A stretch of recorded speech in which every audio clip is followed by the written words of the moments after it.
was taking a trip out to LA, through a long mile Chevrolet, token on the number, digging on the radio.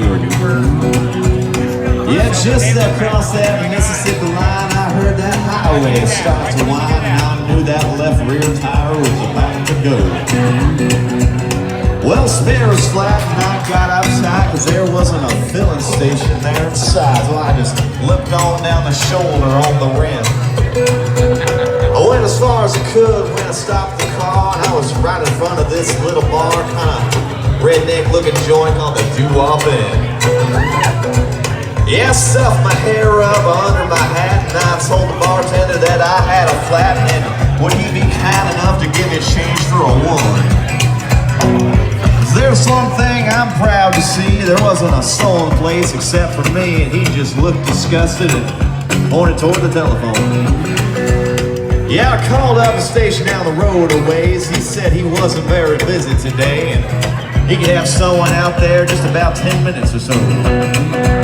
He said, you just stay right where you're at, and I didn't bother to tell the darn fool that I sure didn't have anywhere else to go. Yeah, I ordered up a beer, sat down at the bar, and some guy walked in. Who owns this car with the peace sign, the mag wheels, and the 4 on the floor? He looked at me, and I damn near died. I decided I'd just go wait outside. He laid $1 on the bar and headed for the floor. Just when I thought to get out there with my skin, these 55 dudes came strolling in with one old drunk chick and some fella with green teeth. Was almost to the door when the biggest one said, you tip your hattie to this lady, son. And when I did, all that hair fell out from underneath. Now the last thing I wanted was to get in a fight in Jackson, Mississippi on a Saturday night, especially when there was 3 of them and only one of me. They all started laughing, I felt kind of sick, and I knew I better think of something pretty quick, so I reached out and kicked old Green Teeth right in the knee. And he had a yell that'll curl your hair, and before he could move, he grabbed me a chair and said, watch him folks, this is a thoroughly dangerous man. You may not know it, this man's a spy. He's an undercover agent for the FBI, and he's been sitting down here to infiltrate the Ku Klux Klan.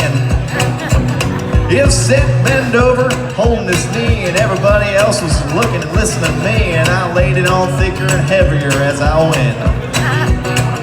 Said, would you believe this man has gone as far as telling Wallace stickers off of bumpers of cars, and he voted for George Montgomery for president. It's one of them long-haired hippie-type pinko fags. I bet he's even got a commie flag tacked up on the wall inside his garage. He's a snake in the grass, I tell you guys. He may look dumb, but that's just in disguise. He's a mastermind in the ways of espionage. They all started looking real suspicious of him. He jumped up and said, now wait a minute, Jim. You know me, I've been living here all my life. I'm a faithful follower of Brother John Birch, and I belong to the Antioch Baptist Church. And I ain't even got a garage. You can call home and ask my wife. Yeah, it started something about the way when I was dressed. Now, wasn't gonna wait around to hear the rest, but I was too busy moving and hoping I didn't run out of luck. When I hit the ground, I was making tracks, and they were just taking my car down off the jack. So I threw the man a 20, and I jumped in and fired that mother up. Mario Andretti would sure be proud of the way I was moving when I passed the crowd, coming out the door and had to turn me in a trot. I guess I should have gone ahead and run, but somehow I couldn't just resist the fun of chasing all them just around the parking lot. Well, I headed for the car, but I hit the gas. I spun around and I headed them off at the pass, slinging gravel and putting a ton of dust in there.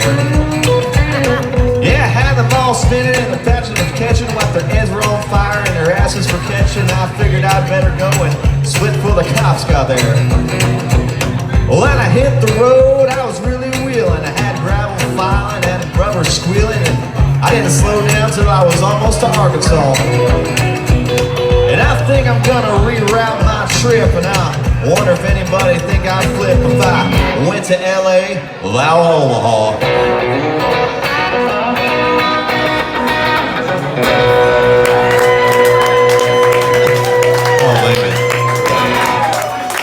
Charlie Daniels there. I've never done that one before.